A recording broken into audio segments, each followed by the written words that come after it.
What up, people? Push the Ball Black here with Push the Ball Black Sports.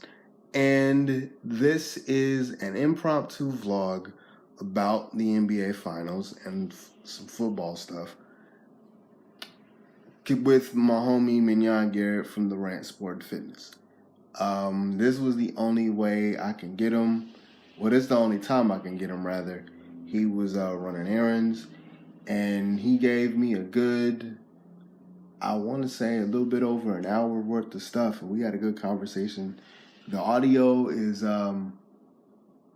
It's just there was some background. He was on the phone. There was some background stuff because he was running errands.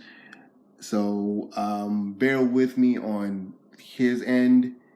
We did the best we could, but it was still a good conversation, and I hope you guys enjoy. Okay, so what about LeBron? Because you're about to go in. Well, okay, my thing is with LeBron James, I think he's an incredible athlete. I think he possesses a really, really good skill for the game and has changed the game to a certain degree. Right. However, like I said 5 years ago. He said 5 years ago. Let's go. Like I said 5 years ago, LeBron James isn't a killer, okay? Uh-huh. And even though he's a leader, you can also, there are leaders that step up and just do what they got to do to win, okay? Yeah. And then there are leaders that are in the shadows who will at times step up and say, hey, I'm the man to do this. Or they will just do everything they can to be Robin, but they're still leaders. See, here's the thing where, because me and you have had this, like, to the point where sometimes it was like animated discussions, but this is where, like, Game 4 was frustrating because couple things, and I said this like when I did the solo vlog. We're talking to Minyon Garrett, the Rant Sport and Fitness. How you doing, guys? This is what I said on the solo thing. Like, and people are saying this now. I don't want to hear the Jordan conversations anymore. No. I don't want to hear that anymore. Like that needs to go away. I don't want to hear the greatest ever. I don't want to hear the Jordan conversations anymore. Statistically speaking, yeah, he's gonna match, if not beat, a lot of Jordan statistics. Okay, but it's hard for me to root for him and defend him when you check out midway through the second quarter. Like, bro, me and you were texting back and forth, and what did I say in the text? It looked like they're going through the motions. Yes. You know what I'm saying? Like I can't, in good conscience, I can't defend that anymore. Right. Because we know what, bro, Allen Iverson said in a press conference, I have to score 40 to win. Now, we may not volume shooting and being not efficient and all the stuff and analytics, and I get that. But, bro, we saw it in the Western Conference Finals, dude. Analytics lost Houston a trip to the finals because it got so silly with the three-point shot that they weren't going to the lane. They weren't, like, this is my problem with analytics. Yeah, three is bigger than two, but when you don't have three-point shooters or you're off, go to the lane and try to get a basket. Yeah. You know what I'm saying? And it's like, we know what. Like, I think that there are two different types of killers, and this is where me and you used to get into discussions about it. To your point, by you saying that LeBron James isn't a killer, offensively, he's not a gunner. Offensively, he's not a dude that's like, I'm going to score 40 to win. And this is what we're going to do. Get out the way. Mentally, he's not that way. Mentally, I want to get everybody involved. I'm a point guard by nature. my teammates need to get involved. I need to be around good players. One thing about that too. Yeah. Is I want to get everybody involved, but everybody involved is checked out. Right. Like that's what I'm saying. Like everybody involved is checked out, bro. Like, and you tagged along with it. They set off your chemistry. Or everybody, or you're checked out, or in this situation, you're you're the best player, and everybody's going off with your effort. Exactly. And your effort, you died down. And I don't want to hear tired anymore either. That's another thing I don't want to hear anymore. I don't want to. He's tired. I don't want to hear that anymore. And this is bad too. This is bad. LeBron has to go 100 miles an hour to keep the momentum up for his team. I guess you can say. If he goes 100 miles an hour, then his teammates are going 75. His teammates are going 65, 70 at best. And to be quite honest, dog, Tyronn Lue should be fired. If you're gonna fire Dwayne Casey, Tyronn Lue should be fired. And I'm gonna tell you why. Tyronn Lue nearly lost that series in Indiana because his refusal to play athletic players. And his refusal to play athletic players, and it took a heroic, effort from LeBron in the finals, in the conference finals, to win the conference finals. Tyronn Lue should be fired. There's no reason why, there's no reason why you should not have your more athletic players, and you should have inconsistent veterans on the court when you running around against a bunch of young guys that can. I understand you're trying to match the Golden State Warriors, but again, they have the greatest shooter to ever shoot a basketball. Yeah. And they have the greatest shooter for the greatest scorer for his size to ever shoot a basketball. You're not gonna beat the Golden State Warriors just because we're gonna get inconsistent average shooters. Right. Kevin Love averaged a double-double in this series, and it didn't matter. He was 2010. The entire series, the man averaged 20-10, and it didn't matter. And JaVale McGee averaged 8 points a game. And 8 points a game. Why is this important? Because JaVale McGee basically owned the paint. You have a dude in Larry Nance who was athletic. Let me tell you, JaVale McGee, I give him credit because he quite a few times he locked up LeBron. Dog. Yes. He locked him up. He handled his defensive assignment when it was LeBron James. He slowed LeBron James down. Okay? And that's all you really got to do. That's it. He was active. He was active. Tristan Thompson was active at times, but your best athletic center was Larry Nance for this series. Why is Larry Nance not playing? Why are you feeling? I get Rodney Hood,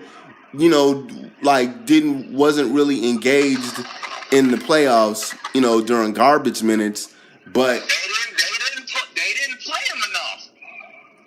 That's Tyronn Lue's fault. When you have, cause here's the thing. If you're gonna sit here because what I don't want to hear either, because the narrative has always been in the playoffs, this team is garbage around LeBron.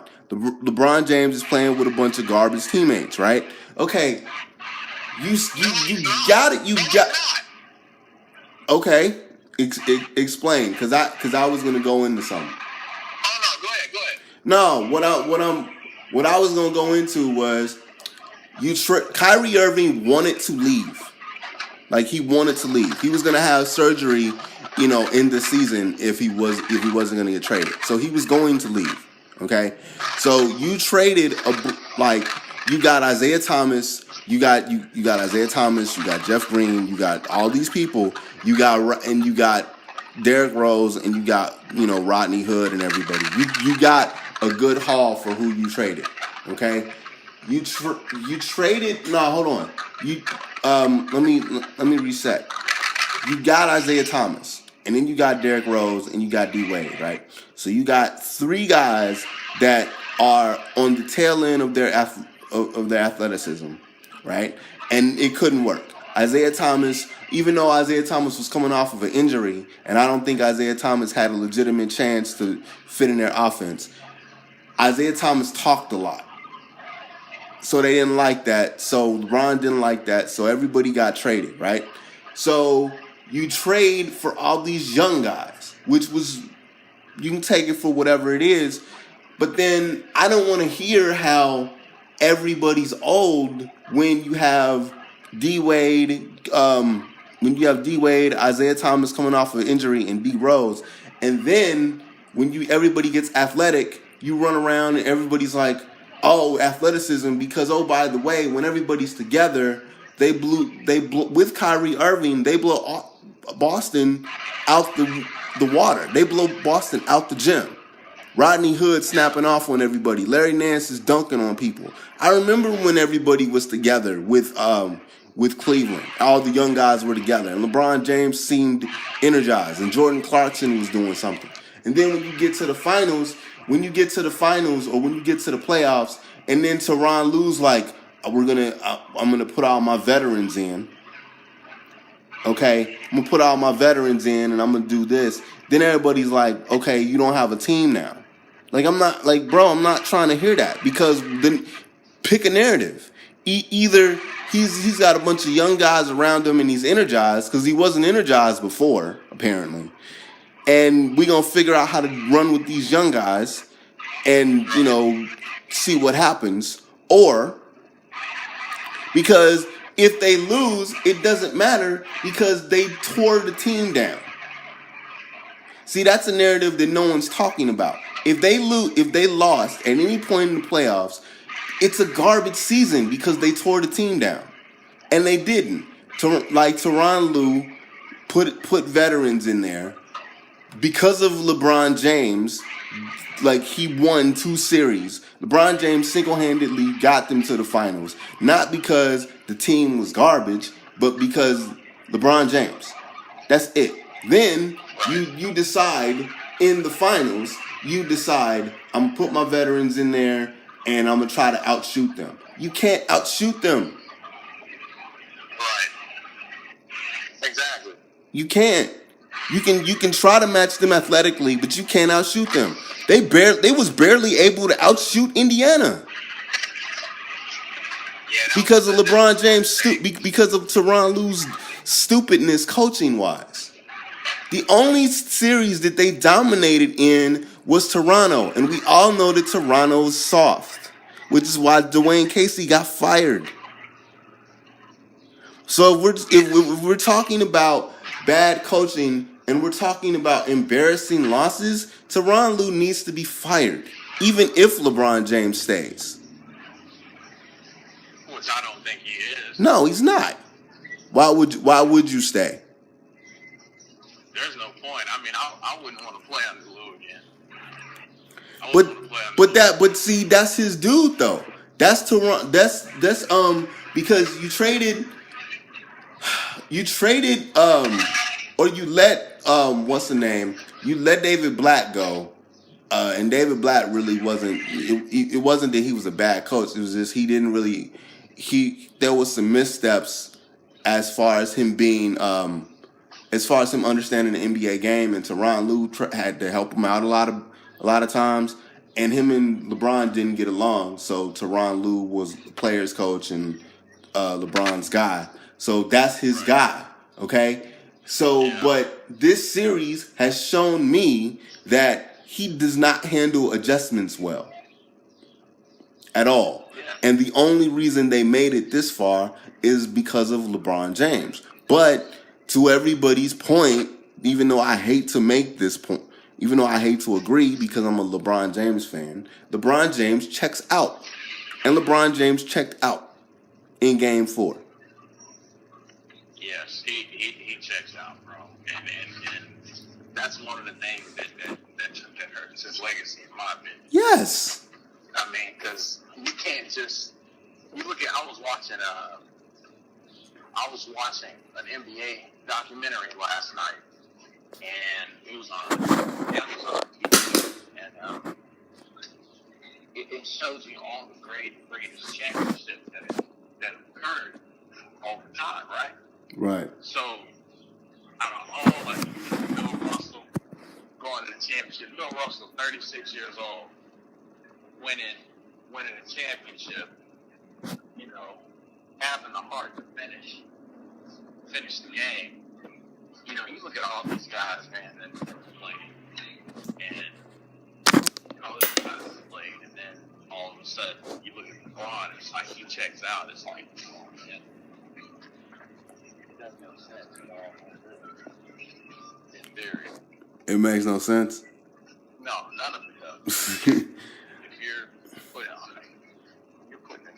a situation where you're being compared to Michael Jordan, and you're being compared to all these other phenomenal athletes, it just doesn't make any sense at all. I like what You can compare. That's apples and oranges now. I mean. Completely, it always has. I mean, to me, like, we talked about this. We just forget Magic Johnson, huh? Like, the reason that we assume or we just say that Michael Jordan is the greatest ever. The reason that we say that Michael Jordan is the greatest ever is that Michael Jordan had benchmarks that he wanted to set as far as championships go. Michael Jordan was like, I have to beat Bird and I have to beat Magic. Bird had 3, Magic had 5. When he got his 6th, that was what that 6 was about. So, to me, it's like he has to win 6. Anybody, before we even have this conversation, statistically, yeah, you've been in the league for 15 years and you're 33 years old. Statistically, yeah, you're going to beat everybody statistically. And the type of dude you are, it's gonna be more balanced. You're gonna be more balanced on the stat sheet. You just are. But see, you can't, like, we're just gonna forget Kobe Bryant and we're gonna forget Magic Johnson and we're just gonna give him GOAT status just because he does, like, he has a more balanced stat sheet, and it's like, okay, we're not even gonna, like, count the rings anymore. Like, I've seen people say that the ring argument isn't a good argument because like the finals losses are like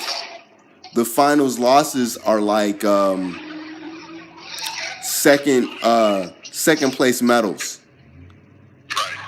And it's like, dude, like, no. I'm sorry. Like, Jordan made a point to say, I have to beat Magic and Bird. That's the litmus test. And in order for me to be, and he didn't even say he was the greatest ever. He just said, I'm in the conversation. I have 6 now. I'm in the conversation. Okay. So yeah, man. I was saying, you know, if he wanted to, this is kind of a crazy comparison because it's 2 different sports. But when you look at Peyton Manning and you look at LeBron James, their legacies to me are kind of similar. Okay. And when I say that, both of them are champions, okay? Right. But however, they shine really well in the regular season, right? Right. When the playoffs hit, there's issues. Like, there's issues there. Right. Something is forgotten. something doesn't want to be done. You know, it just reminds me of that pretty much. Or I think I'll give you a better comparison that people have been mentioning. He's Will Chamberlain. Like if you look at Will Chamberlain and you look at the legacy of Will Chamberlain was one of the most dominant athletes of his era. And there was a lot of numbers, put up a lot of stats. But Bill Russell was quiet, and Will Chamberlain put up a lot of stats, and he was in, LA and everything. But he only won, what, 2 championships out of like 6 appearances. So, I mean, like LeBron James, I think Will Chamberlain's record is like 2-6 or something, or only 2 wins, only 2 rings, and LeBron only has 3 rings, and it's like, I can defend him as a player, but the comparison is wrong, and it's always been wrong, and I've always said the comparison is wrong, and the fact that people want to make this comparison, man, and he just shows up. Yet he shows his inconsistency, dude. Bro, I'm sorry, the Dallas Mavericks shouldn't be champions at all. He was better than that team was better, and he just didn't show up at all. That series, bro. I'll give you San Antonio. Okay? I'll give you San Antonio. I'll give you Golden State. All the Golden State defeats. I'll give you Golden State. All of them. But what bothers me is hearkening back to Friday and hearkening back to Boston, which we were texting each other during the game Friday, and I was making a joke.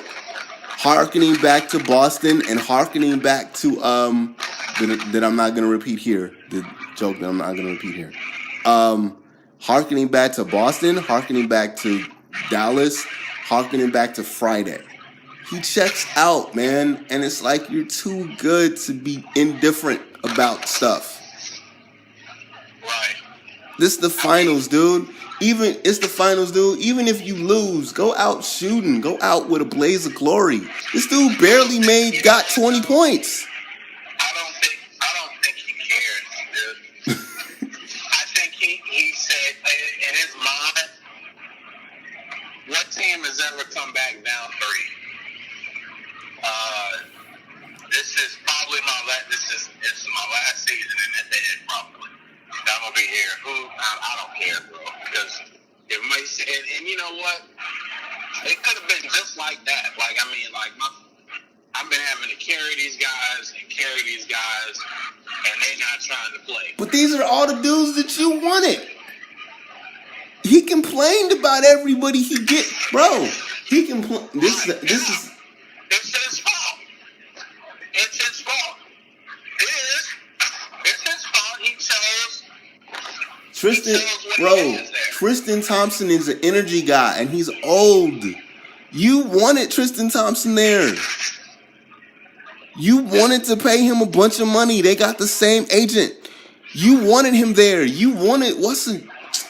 should have had Andrew Wiggins. I said this when the trade happened, when he left. When he left Miami to go to Cleveland, I said them trading for Kevin Love is dumb. Kevin Love put up a bunch of garbage stats on a garbage team. He put up a bunch of double doubles on a garbage team. That dude is not the truth. I said it when they made the trade for him, and because of what LeBron James, because of what we watched in Miami, and LeBron James being a run, fitting best in a run high octane offense, and you go to Cleveland with Kyrie Irving, because despite what was written in that story, that wasn't about, I just want to go home, and nah. You saw that Cleveland had a bunch of young athletes with that you can run with. And you sat there and you made it point to tell Cleveland to trade Andrew Wiggins for Kevin Love. You traded a young, long dude that's basically you 2.0. They were comparing you to him. They were comparing Andrew Wiggins to LeBron James. You basically told the GM and the owner to trade Andrew Wiggins for Kevin Love. And what happened? Kevin Love is inconsistent, and you have to feed him the ball in order for him to get. He averaged 20-20, right? He did a good finals, but dude, there are times where Kevin Love has a crazy shooting game, but that dude is 20-10. That dude ain't a difference maker. That dude just put up a bunch of numbers on a bad Minnesota team. That dude averaged 20 and 10 for the finals, and it didn't do anything. So these are the guys that you wanted. And when they traded a bunch, you got Dwayne Wade to be in Cleveland. That failed. You wanted because everybody was like, because this is another narrative too. I didn't want Kyrie Irving to leave. That's another narrative that people are spinning out. I didn't want Kyrie Irving to leave. He spun out. I didn't want Kyrie Irving to leave. But yeah, at the time of him leaving, Kyrie Irving was mad. Like, there was rumors saying that Kyrie Irving and him didn't talk. And then when you got Isaiah Thomas and D Wade, when you got the people, when you got Isaiah Thomas, and you got D Wade, and you got Derrick Rose, and it didn't work, then it was, okay, everybody needs to get out of here then. Tristan Thompson, bro. Tristan Thompson is not good. Tristan Thompson is an energy dude that's old. He rebounds. He's not an offensive scorer. He doesn't run. Yeah, he handled his business in Boston, but I can't think of the dude. Al Horford. He defended Al Horford well, but really, I mean, okay, but in this series, the lane was basically, even though even though Golden State isn't really a, go to the basket team, JaVale McGee should not be having decent numbers with you, against you. But so these are the people that you wanted here. Yeah. Come on, man. No. Like, you can't, like, the narratives that LeBron carried a bunch of bums. It's like, bro, LeBron's carried bums before. Oh, yeah. Like, dude, like, and even if you quote unquote carry a bunch of bums, bro, and I'm not even this dude, but if I'm a Cleveland fan, I'm mad because do you know how much finals tickets cost? So I'm a Cleveland fan. I know that this is probably the last game in the series. I know that this is probably the last game that LeBron James is going to play in Cleveland uniform. I'm mad that you checked out halfway through the game. Oh, yeah. The last 4 minutes of the game, he was giving everybody the happen. And then you walk out. And then when the game is over, then you walk out. And then Brian Windhorst, which is nonsense too.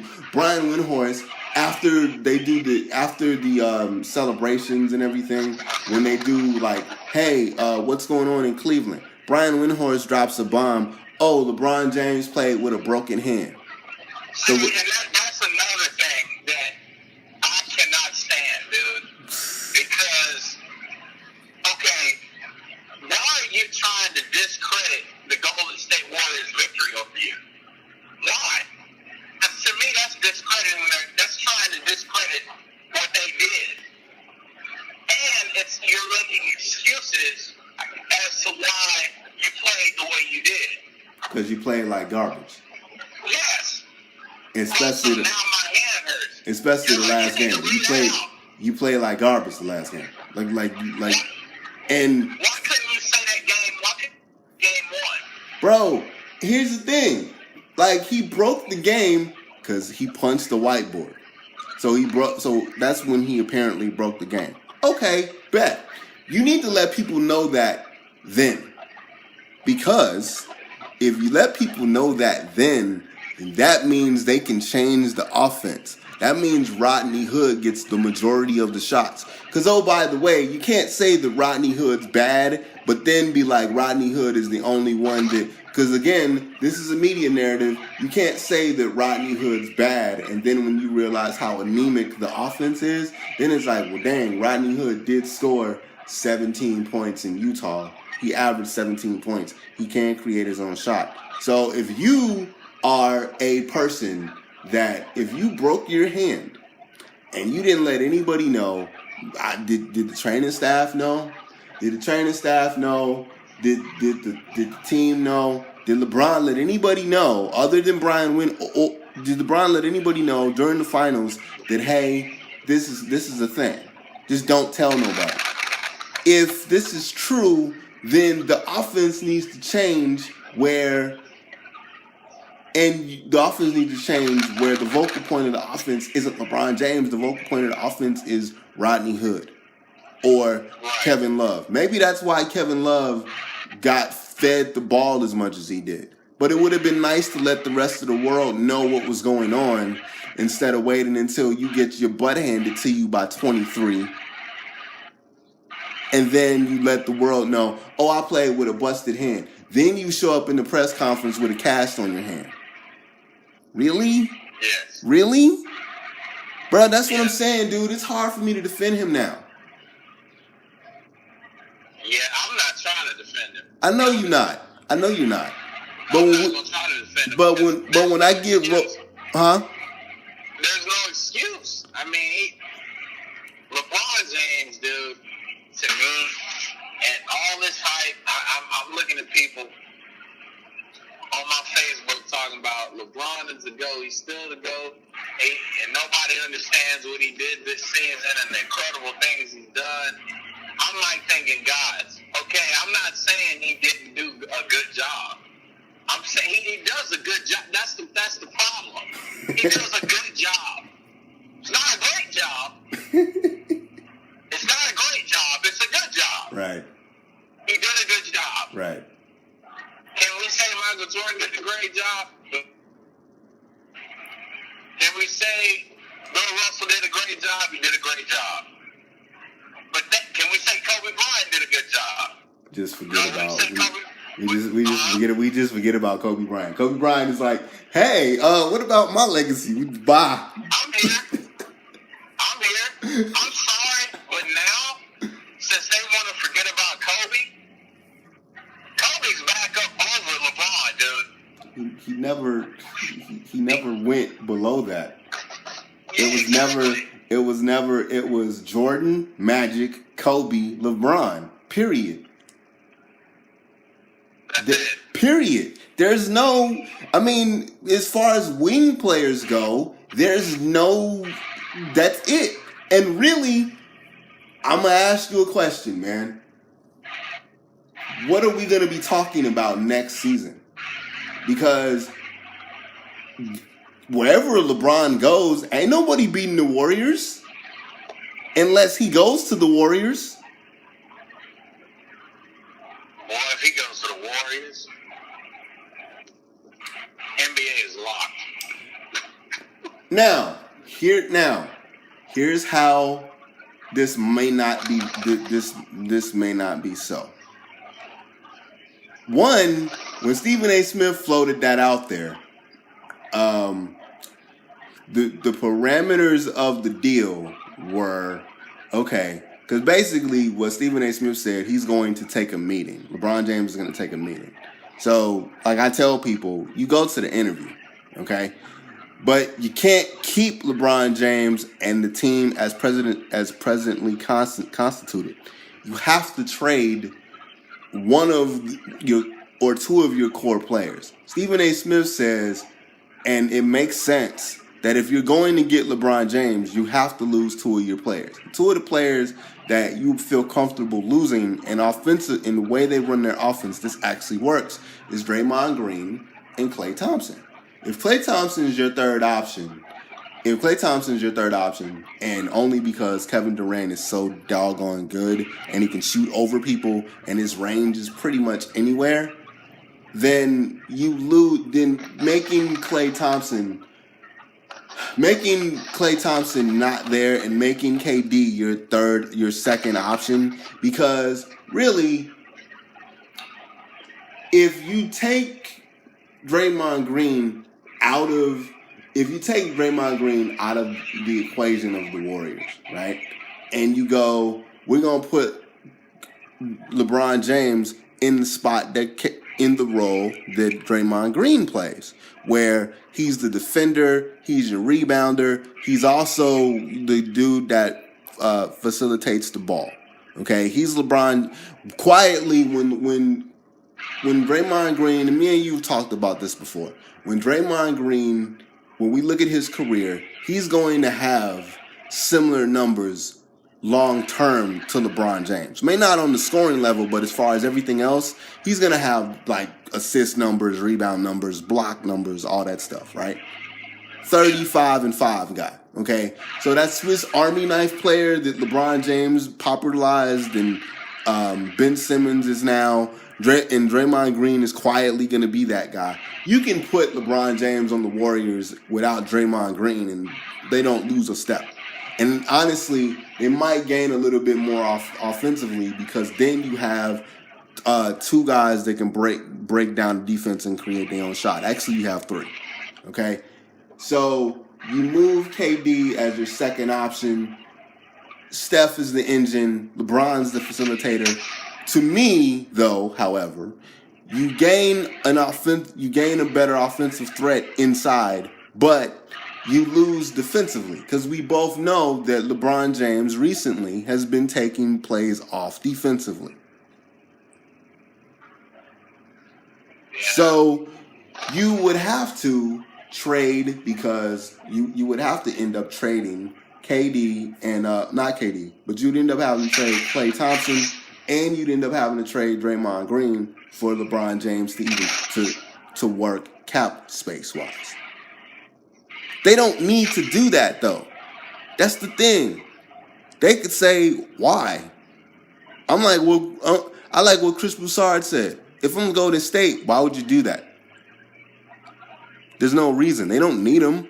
They don't need LeBron James. They can beat LeBron James. Wherever LeBron James goes, you're not going to beat the Golden State Warriors. And you can say Houston had a shot. Houston had a shot without LeBron James.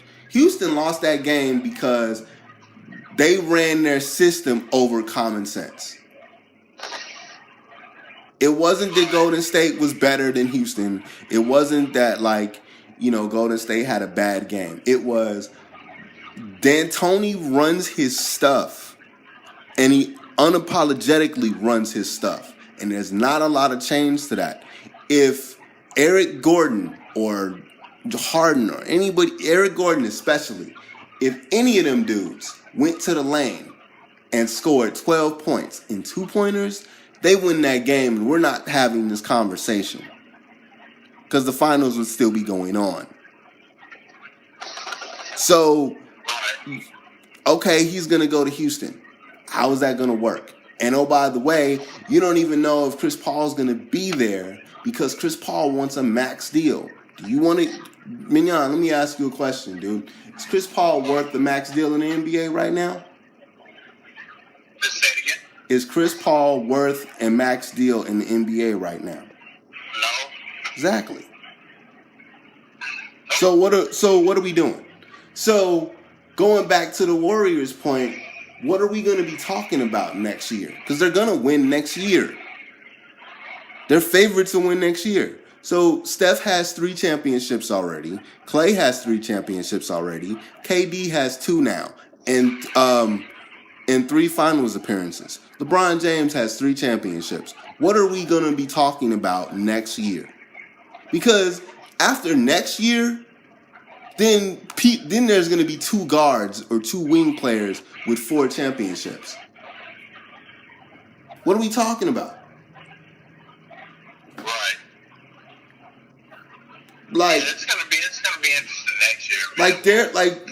Their legacy, then KD and LeBron will be tied with 3 championships, and then Steph and Clay are going to be, because you can make an argument that that Klay Thompson's a role player because he's third option.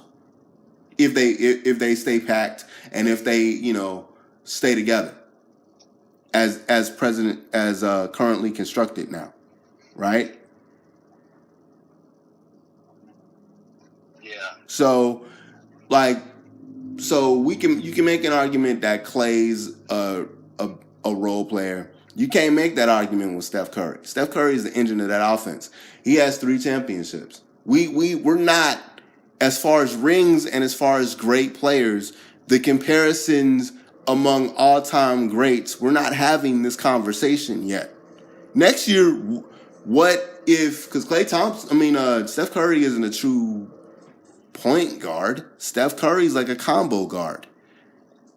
Right. What are we, like, after next year, what are we talking about? Because after next year, D Wade goes down a peg after next year, if Golden State wins next year, because you can say that D Wade is the third best 2 guard in the league, the third best 2 guard ever. When Steph Curry wins his 4th championship, where are we putting Steph at? When Clay wins his 4th championship, where are we putting Klay Thompson at? So to me, it's like we talking about LeBron James being the GOAT because of statistics. But as far as like changing the game and as far as impact on the game, in a couple of years, this is going to be a moot point anyway, because if Golden State ends up winning 2 more championships, then their Showtime Lakers category or territory, then where are we going to talk about with that? Like, because you can't say that with Steph Curry, you can't say that he's a role player now. You can't say that you can make that argument with Clay, but you can't say that with KD. If KD ends up winning 2 championships and LeBron stays packed or whatever, then the greatness conversation changes in the next year, in the next 2 years. So he's third as far as greatness goes. Right now, LeBron James, it's, like I said, it's still 4th. It's Jordan, Magic, Kobe, him. Next year, he's 5th.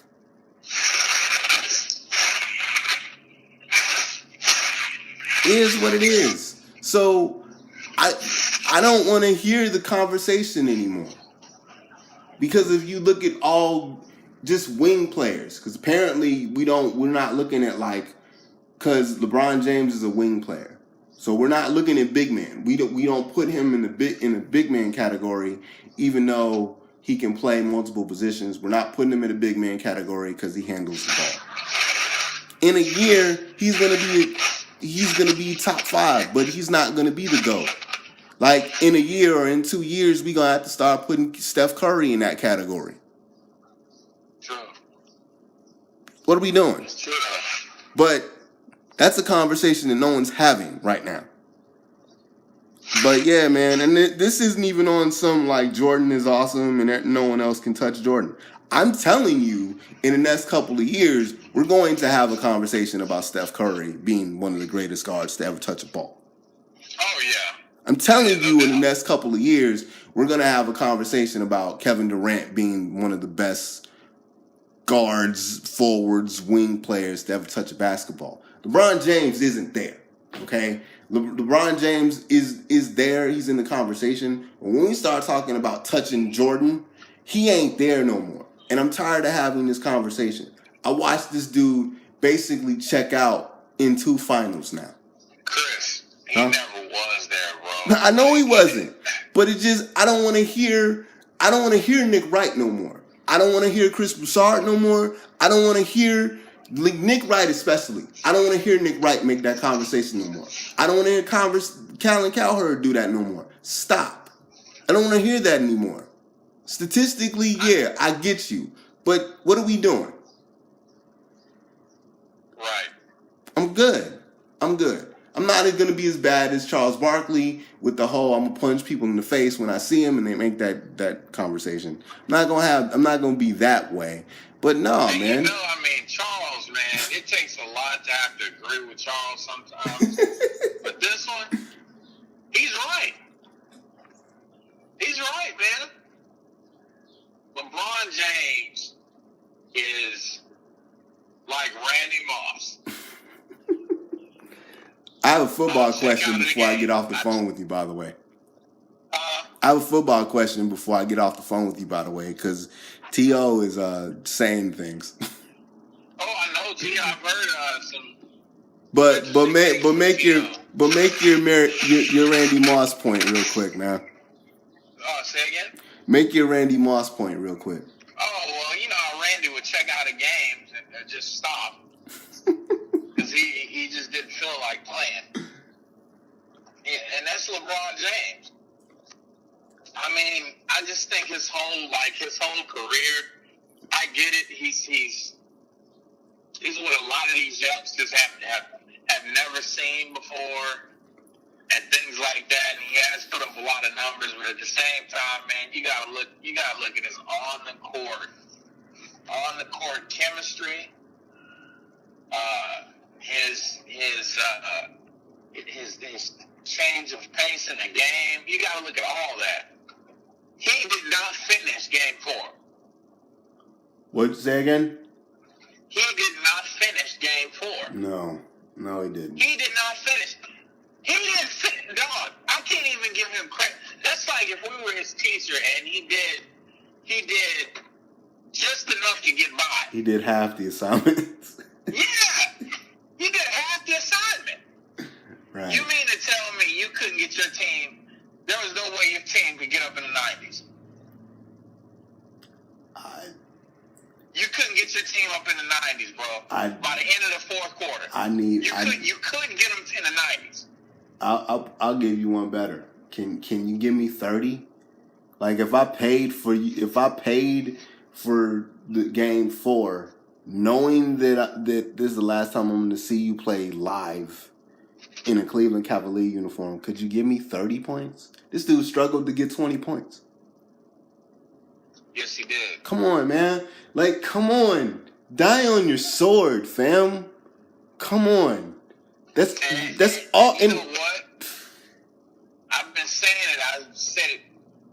I said it during the last couple of games. Take it to the cup, LeBron. Take it to the hole. All day. You're drawing fouls. Take it to the cup. Take it to the cup. All day. Stop shooting. Take it to the cup. Yeah. Take it to the lane, man. What are we saying, Game 3? I'm going to need Steph and LeBron to stop shooting. Right, Nick, I'm going to need y'all to stop shooting, man. Golly. And it blew my mind, man, Game 4. Because I was really thinking, okay, he's going to come out here. I'm going to give him credit. He's going to come out here and try to score 50. Right. To keep him in the game. Then it was he's trying to get everybody involved. Everybody's sleepwalking through the game. Then it was, okay, I'm going to try to score a little bit. They had a run. They got a run to keep the game, to get back in the game and tie the game. And then it was kind of like, because you had mentioned it via text, man. You were like, these runs, dude. Golden State kept going on these runs, and it just seemed like, all right, I'm good. Everybody just said, okay, I'm good. Like, it's just, and it's just, come on, man. Come on. Like, I know that we're watching the new Lakers, basically, with better shooting. Yes. But, Cart, man, just give me 30. Right. Just give me 30. You ain't even give me 30. And then you walked off, didn't congratulate for real. Everybody knows you left as soon as the 0-0 happened. Then you have Brian Windhorst, as I mentioned earlier, has dropped he played with a pretty much broken hand. Now you're all wrapped up and stuff. And apparently the team knew about it, but no one else knew about it. Nah, miss me with the Jordan comparisons. I'm good. Miss me with the GOAT comparisons. Miss me with the GOAT comparisons. You know what I'm saying? Like I got people that I follow on Twitter giving me the doing the whole whenever LeBron has a good game, sharing the GOAT meme where where the GOAT is like chewing cud. Miss me with that, man. And because it's aggravating because LeBron James is basketball Neo. You know how like in the Matrix, when the first Matrix movie, Neo is trying to figure out what all he can do, and then all of a sudden they shoot a bunch of guns and he stops the guns. Everything goes to slow motion and he stops the guns and the guns fall right in his face, and then he just dominates the rest of the movie. Yes. We're watching basketball Neo to where he can do whatever he wants to do, and then he just checks out. Yeah. And then he just has to have other players around him. When the narrative can be, if you put him anywhere, they're going to the finals because he's so good, talent-wise. And you couldn't even give me 30 points. As a LeBron James fan and as a defender, this man could not give me 30 points in his last game. Right. And you know me, dude. Me and you have had discussions and arguments about LeBron James and his killerness for years. And after this series and after this playoff season, I get it. You win. I give up. He's not a killer. I give up. I can't defend him now. Right. Because the effort in game 4, and then you pull I played with a broken hand. Come on, man. I'm good. I'm still wherever he goes, that wherever he goes is going to be cool. If he goes to the Bulls, because I know that's a rumor, if he goes to the Bulls, I'm a Bulls fan. I cover the Bulls on the YouTube channel. You know what I'm saying? Like, I will root for the Bulls. But you got to win 6 championships now. You have to. You have to win 6 championships now. I was going to give you 5. A grace period of 5. You got to win 6 championships now. You have to. And I don't think he got that in him. No, he's not. Chris, he is not getting that many. I don't think he got 3. Like, we got basically, bro, we have 5 years of peak. We have 2 years of peak LeBron, 5 years of very good LeBron, because he said he's probably going to play until his son is eligible to be in the league, and then he's going to be done because he wants to play either with or against his son. Okay, that's a thing now. So if that happens, that'll be dope. His son is about to enter high school, so that means we got 3 to 5 years. We got about 5 years of good LeBron left. I don't think he's going to win 3 championships out of those 5 years. I just don't. No. I just don't. And oh, by the way, going to Philly isn't going to work either because Ben Simmons and him are basically the same dude, and Ben Simmons doesn't shoot. And LeBron James trying to play off the ball, that doesn't make any sense to me because LeBron James isn't a 3-point shooter. LeBron James is okay at it, but he's not dominant at it. So I'm gonna see how that works. But you're still not gonna beat the Warriors. And we don't even know what the Warriors are gonna do to be better. Yeah. Because their bench was good. Their bench was good. Right. Exactly. I think the Warriors are going to win 2 more. Yeah. When it's all said and done, the Warriors they'll have 5. They'll have 5 before they have to break it up. Right. Okay. I'll give you 5. Draymond Green is going to be there for 2 years. Clay's under contract. They're going to restructure the contract. Kevin Durant has said he doesn't plan on leaving. He wants to stay. And when you win a championship and Finals MVP, there's no reason for you to leave at all. Right. Exactly. So, I mean, nah, homie. Like, Like, what are we gonna be talking about in a year anyway? Like, I'm good with the Jordan comparisons. I'm good. Right. Yeah, man. I mean, that's it's over for LeBron, man. I mean, in my opinion, it's over. I mean, There's it's not over. It's just like No, I'm talking about over for the Jordan comparison. Yeah, that I agree done. with. That is done. Can we just say LeBron is gonna be LeBron? Yeah. Can we say that? Can we just say that? LeBron is gonna be LeBron. He's not gonna be Jordan. He's not gonna be compared to Kobe. He's not gonna be compared to any of these people. He's gonna be LeBron is the top 10. LeBron is the top 10.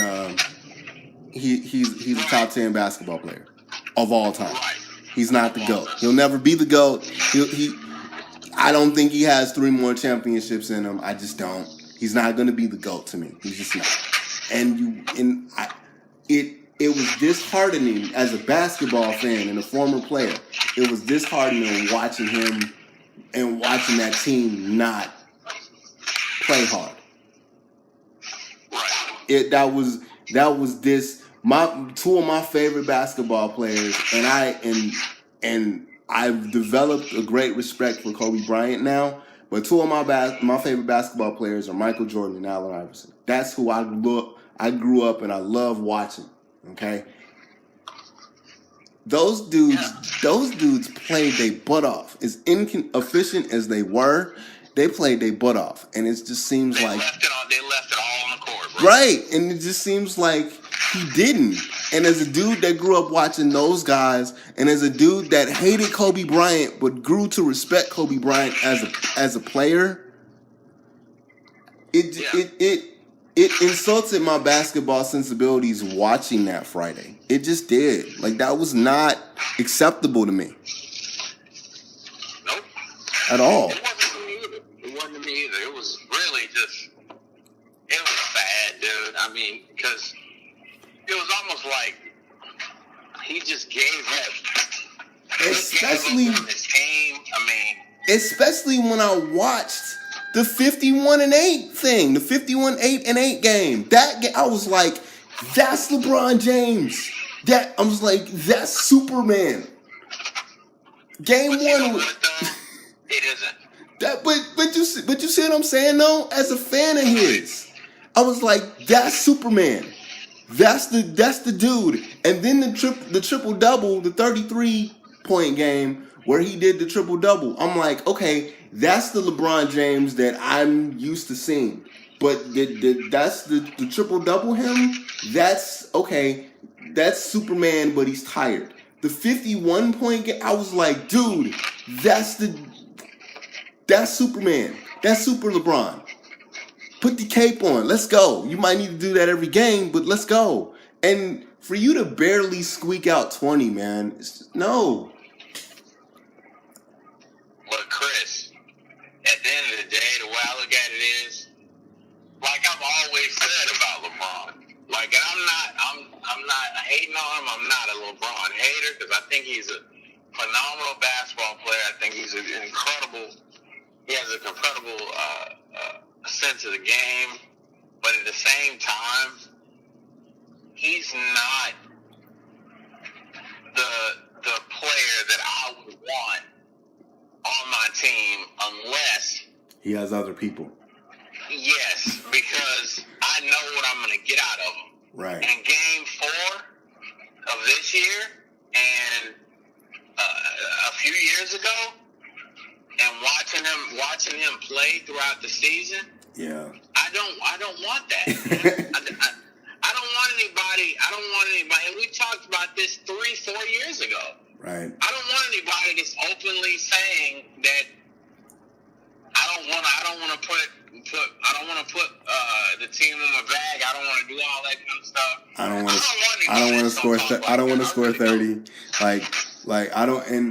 score 30 every night. When you do that on national TV, like when you're sitting across from Jim Gray, I'm like, all right, that's not gonna be good. Right. You know, I don't want anybody on my team like that. Right. Because if the ship is sinking, you're not going to be the one to try to fix it. Right. You're just going to sit back, you're going to walk off, or you're going to check out the game 4 minutes with 4 minutes left on the clock. Right. When you could have put us in the 90s at least. Right. Even if you didn't win, Chris, I'm big on that.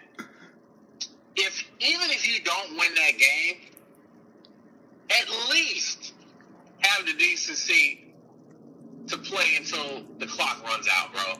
Right. Or play and get us at least 5 points away or 7 points away. At least make it competitive. Like, it got to the point where it just wasn't. Bro, I started playing with my phone. I texted, bro. We were having a conversation. And I was like, bro, I don't know what to talk about. Like, because I didn't know if me and you were gonna be able to, like, because you got a newborn now, so I didn't know if me and you were gonna be able to, like, do this. So, Chris, honestly, I had no words. I was telling Tiff that she was dozing off. She was like, "Did you say when?" I was like, "Yeah, they won. It's like 5 minutes left. Yeah, they won." Right. Yeah, they won. Cause we're sitting there, because I'm like, bro, like, I don't know what to talk about now, because there's no analyzing here. There's no breaking down anything. There's no talking about what I saw. What did I see? What do we see? I couldn't even, and I stayed up after the game. I said, you know what, maybe if I stay up and watch the press conferences, maybe I'll get something out of it. Nope. I ain't getting No insight. Stephen A. Smith went off. That was the most entertaining part after the game, because I was mad at the Brian Windhorst situation. Like, Brian Windhorst just dropped that nugget, like, after, like, the game. Oh, LeBron played with a pretty much broken hand. Really? That's what we're gonna do now? And now you're wearing the cast now. I was like the best Stephen A. Smith, like, on air and off air, because he did a Facebook thing off air, like, right after everything. And he was like, they quit. And he said the same thing on SportsCenter after the game. They quit.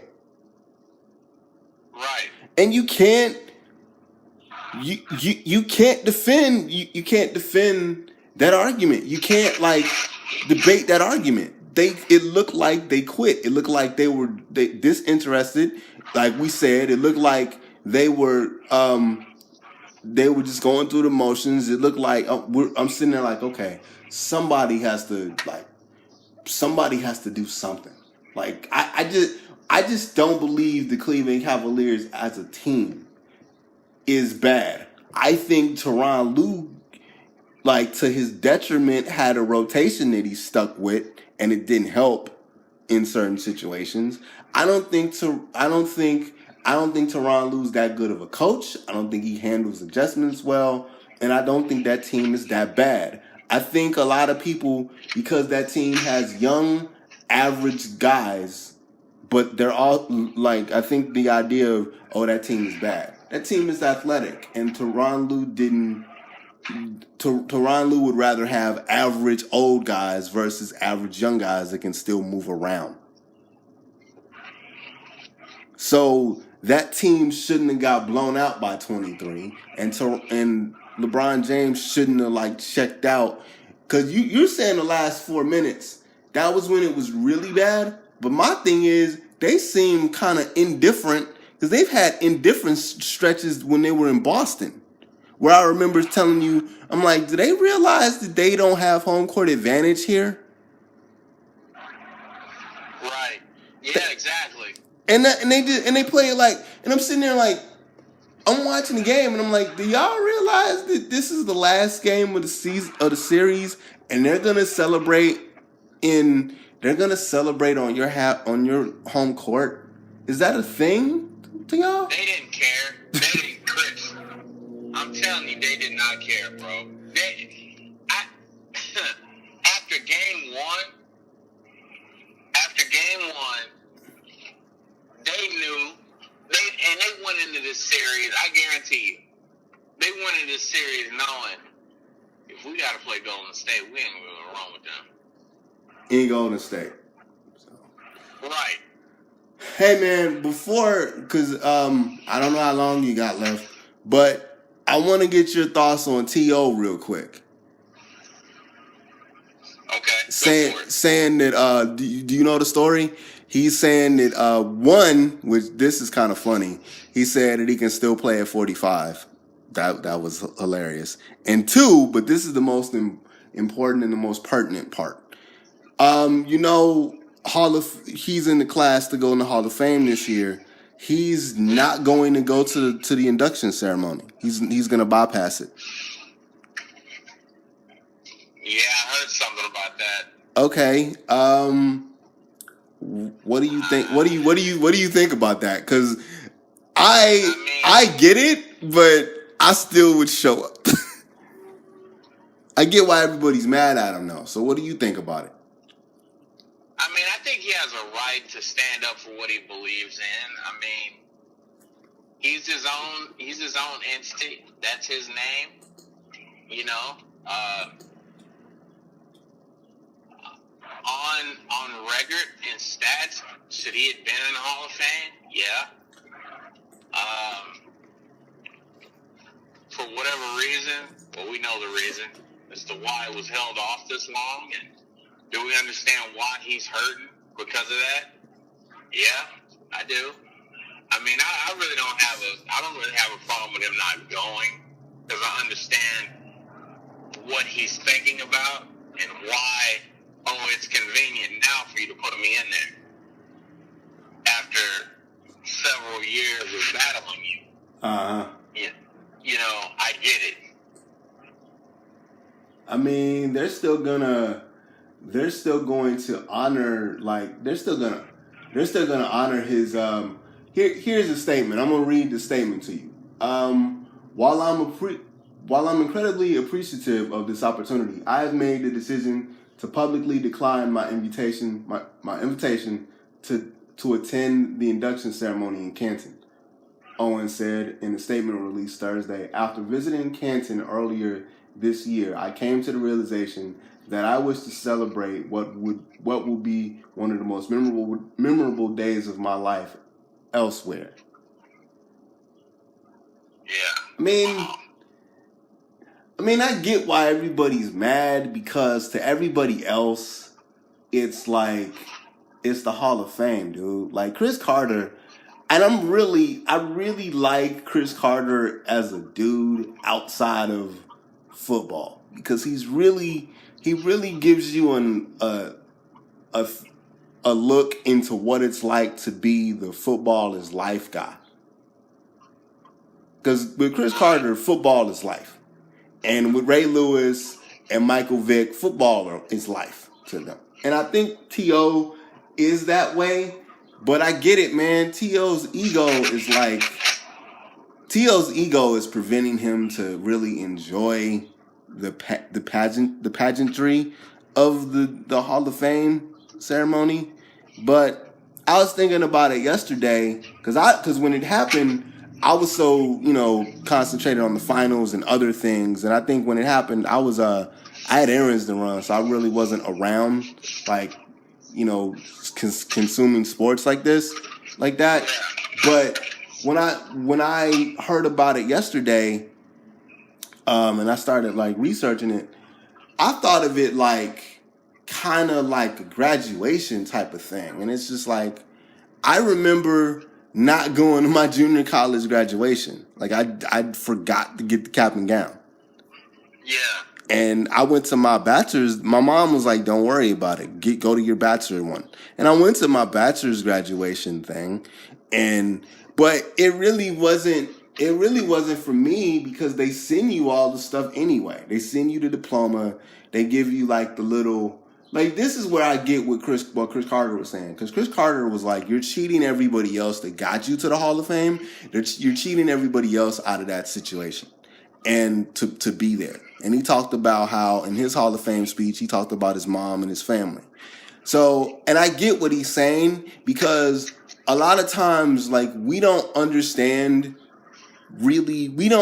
understand what's going on. And I'm going to use and even though it's a bad comparison to some, it still may be because a lot of people didn't graduate college. I compare it to getting a college degree, getting a bachelor's college degree. And for some people, it's a thing for them because they got it and they realized how difficult it was to get it. And it was when I graduated college and I got my BA, it took me a long time to get it. So part of me was like, okay, I got it. This is the combination of all my educational efforts. I got my degree.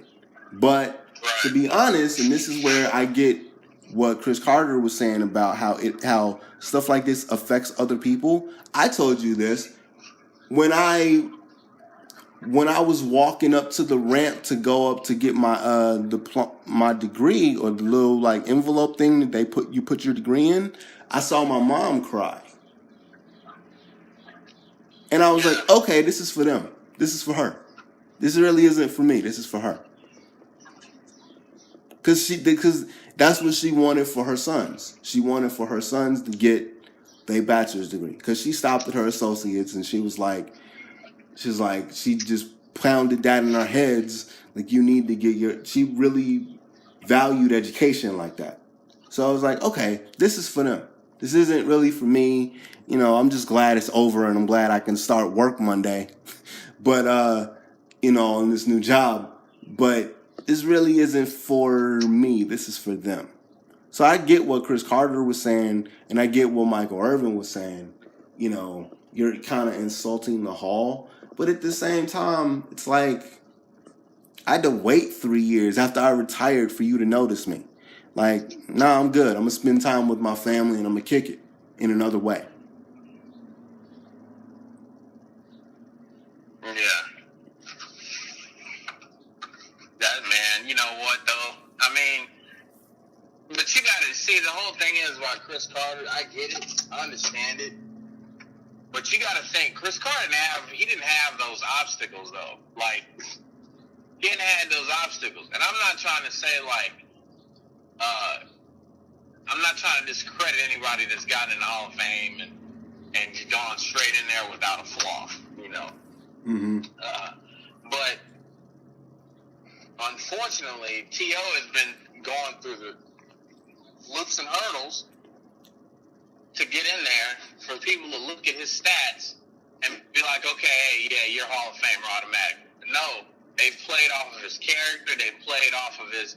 Now, he has never... I haven't known T.O. to have any, like, off the field during his playing time, any off the field issues like drugs and beating up women and all that kind of stuff. I haven't heard anything about that. Right. Now, him being in the locker room, yeah. In the locker room, we've obviously heard certain things that went on and stuff like that. Right. But I think it goes back to this is kind of a bad comparison, I guess, to a point. You tell me, but when you look at Michael Jordan and how competitive he was, mm-hmm. and I'm not saying T.O.'s great like that. Right. But I'm saying when you have somebody that produces numbers for you, and they are they're good at what they do, and when something isn't going right the way that it should, this is what we missed out for LeBron that we saw in Kobe. Right. They voice their opinion about stuff, and feelings get hurt. This is the difference between NFL and basketball. Okay. People can voice your opinion, and they'll just turn around and okay, right, whatever. Football, it's like, oh my gosh, he hurt my feelings. Donovan McNabb. He did this. He did that. Guys, shut up and just play. You know what I'm saying? Like, that's the difference. It's like, Donovan, I With need you to ball, T.O. please. It's like, Donovan, I need you to ball, please. My thing with Donovan McNabb is stop worrying about being the first black quarterback to win the Super Bowl since Doug Williams. I just need you to play, please. Yeah, and quiet as it's kept, a lot of the black quarterbacks were, I heard got several calls from him. Like, what's his name? Watson. Yeah.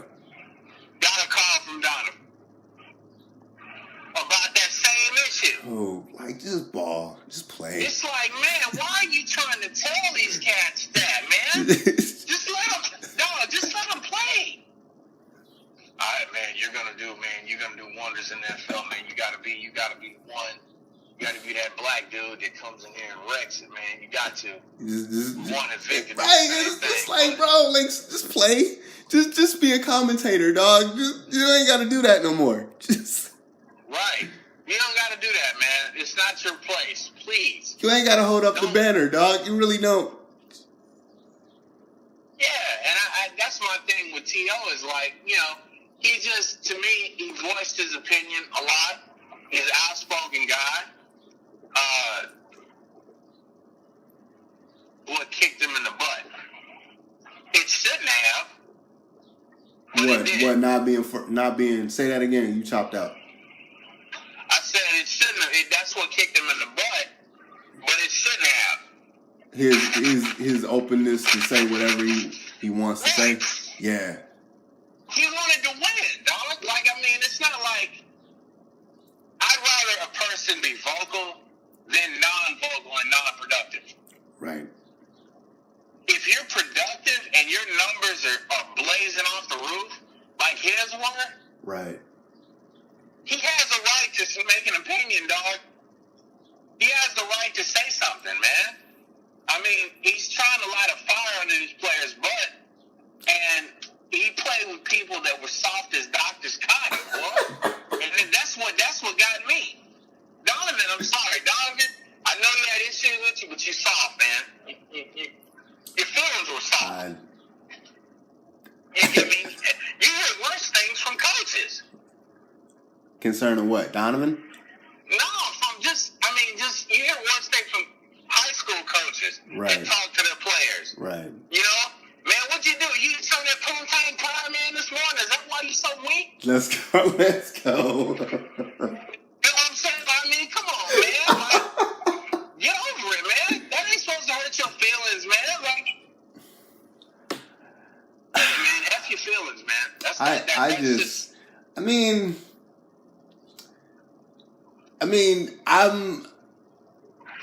I'm an athlete, but I never got to the level of where that's even thought about. There are things that, you know what I'm saying, as far as, like, if I was ever that good to be part of the National Wheelchair Basketball Association Hall of Fame, it's normally when they do that, it's during the national championship anyway. It's during that weekend anyway. And most of the people that are in the hall, just like, because I played rugby for a year. It was really 2 seasons, but really it was for a year competitively because I only played 1 tournament my first season. They tend to do that during like a weekend that everybody's gonna be there. Like in rugby, it's during the national championship tournament. In wheelchair basketball, it's during the national championship tournament. So you're going to watch. If you're decent, you're going to watch. You're going to be there where it's anyway. You know what I'm saying? Like, I would go if it was me, just because that's an honor and you go, right? But in those situations, you don't wait a year. They just call you up. There's no like, well, after you retire, are you going to be a Hall of Famer? They just call you up and they say, hey, man, you're in. You ain't got to wait like 2 years or 3 years or whatever. They make that decision, your Hall of Fame decision, the year just on a random year. They don't tell you. They don't tell you you got to wait. Because then you got people saying, because if T.O.'s whole thing is, y'all made me wait for 3 years after I retired when I should be first ballot Hall of Famer. Like, there's no like ballot first. They do the votes and then they call you up. Like in pro sports you wait. Yeah. Okay. So if T.O. is like, I don't really want to be in Canton, Ohio. Y'all just send me the jacket and then I kick it later and then I kick it with my people. Then yeah, I kick it with my people. Like, I understand how everybody feels because that's a big deal. And if it was me, I'd go. But T.O.'s a different cat, man. He's a different cat. He's emotional. I think he's kind of in his feelings too.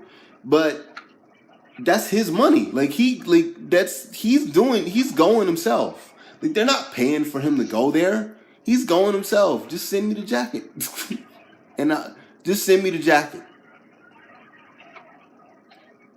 Yeah, for me, I'm kind of like, I think he has his reasons as to why he's not going, man. And every man chooses his own path. And you and I both know his the way that everything panned out for him to even get to this point, right, was rough, dude. I mean, he was getting chastised by a lot of people, man. Everybody, man. So it's kind of like, if he does get in at that point, I mean, it's kind of like he's probably thinking, okay, all these people who rooted for me to fail and didn't want me to get in there, why am I going to do this in front of them? What's the point? I mean, it would make me think. I'll tell you that, definitely. I'd be thinking too, like, do I really want to do this? Do I really want to go and... I'm gonna tell you why I would go, because it sounds like if you were in his situation, you wouldn't go. You'd be like him, which I'm not gonna crush him for that. I'm not. But I get, and Chris Carter had some issues off the field too, right? He's had his own issues, which he's been very forthcoming in talking about, which I respect. Like since there are guys that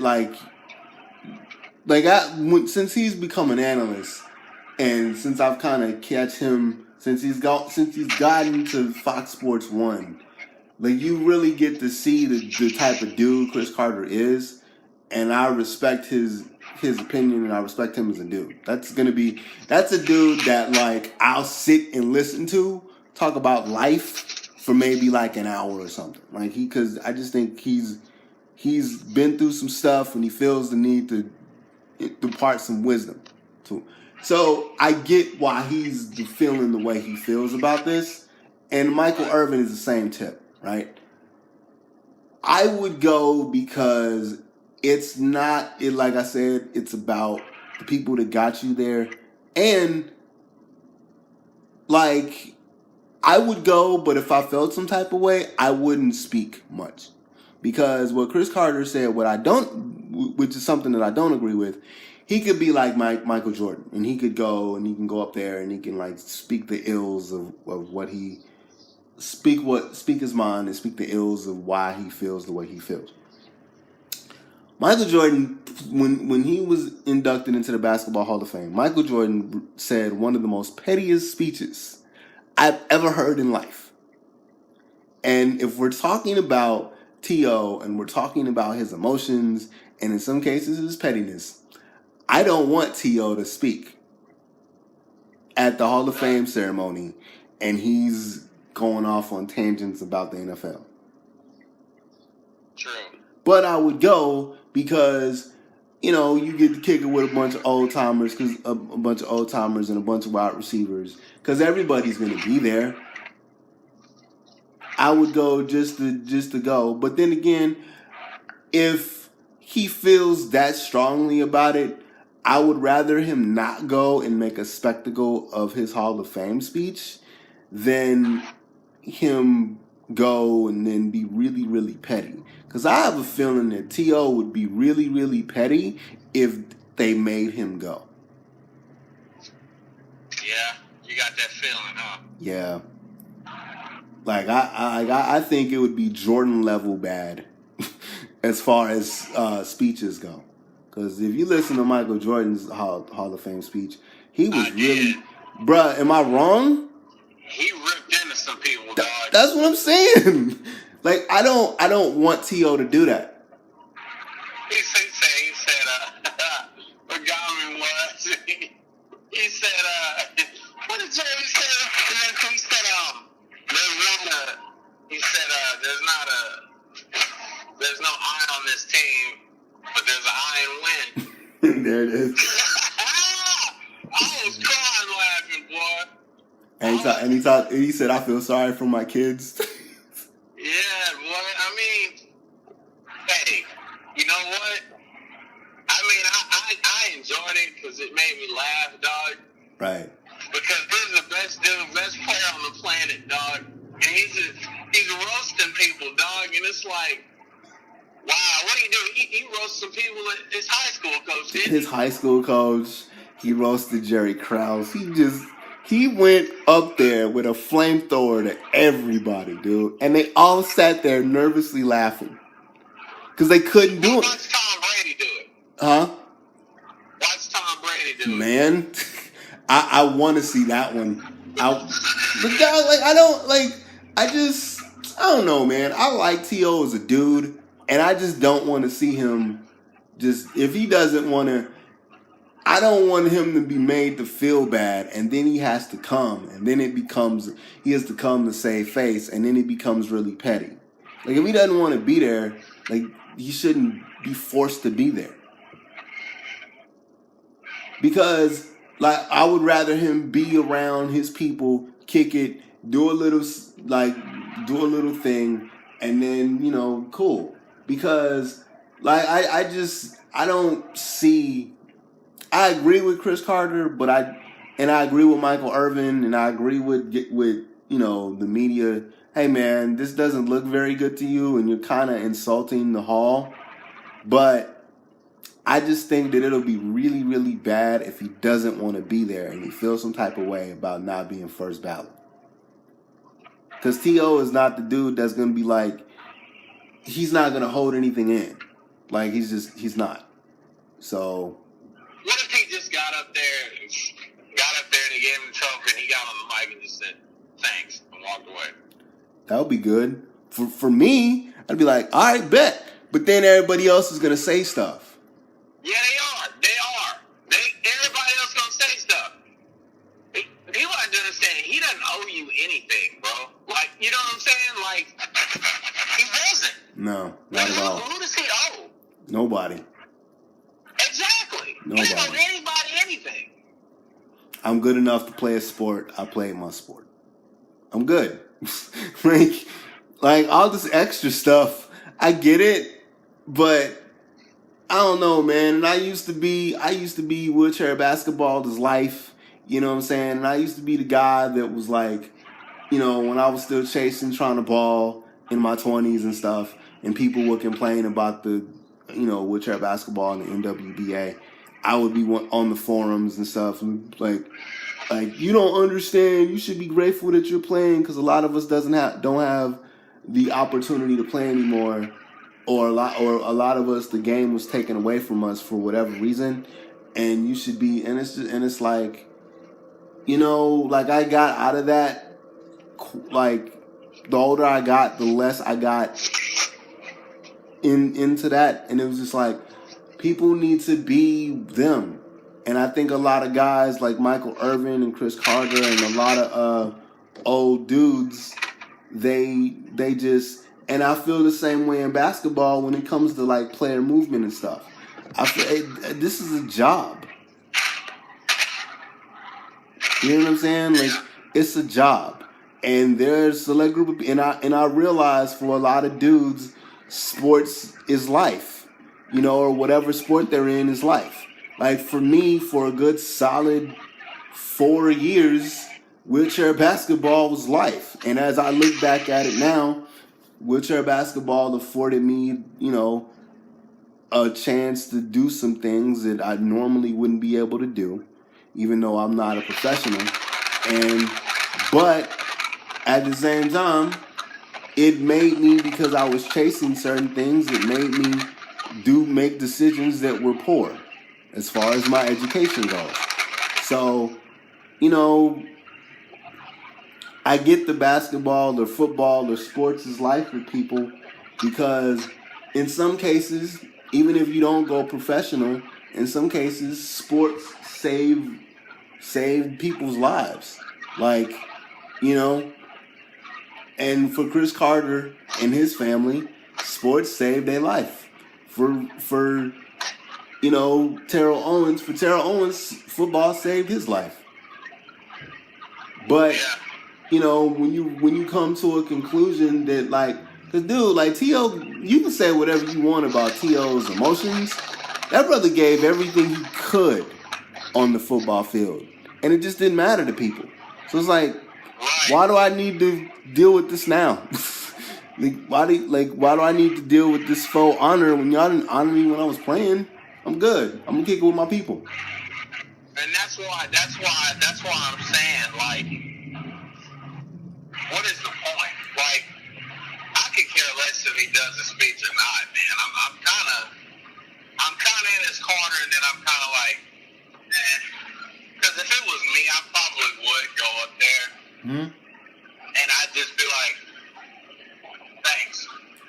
And give a black power. I'd give a black power salute. I'd be like, peace, what's up? and just leave. Yeah, I'd say, thank you. And hey, all the players, keep kneeling. There it is. Let's go. And I think with the keep kneeling statement, that's a good spot to end it there. So hope you guys enjoyed the conversation. T.O, we stand with you, bro. Do what you got to do. Kick it with your people. Enjoy yourself. You know what I'm saying? And push your ball black out for Minyon Garrett and the Rant Sport and Fitness. I will holler at y'all later.